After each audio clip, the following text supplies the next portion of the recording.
আসসালামু আলাইকুম ভিউয়ার্স, আশা করছি সবাই অনেক বেশি ভালো আছেন। আপনাদের সাথে আজ শেয়ার করব তিতাবিহীন উস্তা বা করলার একটা রেসিপি। আমি এটা ডিম দিয়ে ভাজি করব। আশা করছি আপনাদের কাছে অনেক বেশি ভালো লাগবে। অনেকেই করলা খেতে পছন্দ করেন না, অবশ্যই আমার রেসিপিটা ফলো করে বাসায় ট্রাই করবেন। একদম তিতাবিহীন করলা বা উস্তা ভাজি। আমি তো আজ এটা উস্তা ভাজি করেছি, তবে একই নিয়মে করলাও ভাজি করতে পারবেন, একদম কালার সবুজ রেখে। তো যাই হোক, এখানে আমি চুলায় একটা প্যান বসিয়ে দিয়েছি এবং পরিমাণ মতো একটু তেল দিলাম। তেলটা আগে একটু বেশি দিয়েছি এবং পেঁয়াজটা ভালোভাবে ভেজে নিয়ে আমি এখানে আস্ত জিরা দিয়ে একটু ভেজে নেওয়ার পর আমি করলা এবং আলুটা এভাবে কেটে ধুয়ে রেখেছিলাম, সেটা দিয়ে দিয়েছি। এখন দিলাম একটু লবণ এবং হলুদ, ভালোভাবে একটু মিশিয়ে নিচ্ছি। করলা কিংবা উস্তা সবসময় কাটার আগে ধুয়ে নেওয়াই ভালো, কারণ অনেক সময় দেখা যায় কাটার পরে ধোয়ার কারণে অনেকটা বেশি তিতা হয়ে যায়। তো এই তো সবগুলো মশলার সাথে ভালোভাবে মিশিয়ে আমি এটা 5 মিনিটের জন্য সিদ্ধ করে নেব। এই তো দিলাম পরিমাণ মতো কাঁচামরিচ।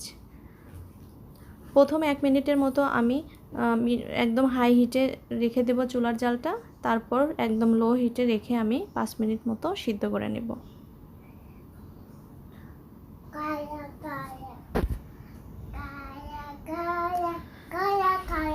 এই তো 5 মিনিট পর দেখুন আলু এবং করলাটা কিন্তু অনেকটা সিদ্ধ হয়ে গেছে এবং কালারটা কিন্তু একদম সবুজই রয়ে গেছে।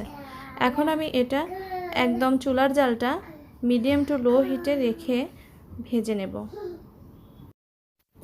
15 থেকে 20 সেকেন্ড পর পরই এটা উল্টিয়ে আর এক পাশটা ভেজে নেব। ঠিক এইরকম করে ভেজে নিতে হবে 5 থেকে 7 মিনিটের মতো।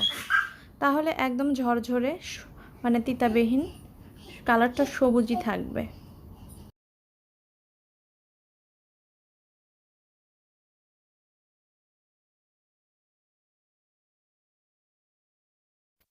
2 মিনিটের মতো ফ্রাই করে নেওয়ার পর আমি এখানে একটু সাইড করে নিচ্ছি। এখানে আমি দিয়ে দেব 2টা ডিম।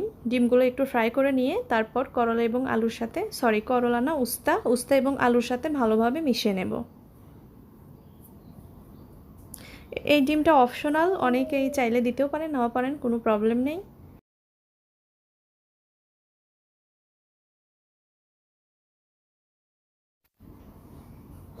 ডিমটা একটু ফ্রাই করে নিচ্ছি। ডিমটা ফ্রাই করে নিয়ে তারপর উস্তা এবং আলুর সাথে মিশিয়ে নেব।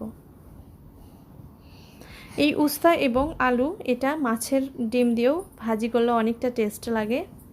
অবশ্যই আরেকদিন আপনাদের সাথে সেই রেসিপিটাও শেয়ার করব। তো আমার রেসিপিটা যদি আপনাদের কাছে একটুও ভালো লেগে থাকে অবশ্যই লাইক, কমেন্ট, শেয়ার এবং সাবস্ক্রাইব করে দেবেন, এবং যারা ফেসবুক থেকে দেখছেন অবশ্যই আমার পেজটা ফলো করে রাখবেন।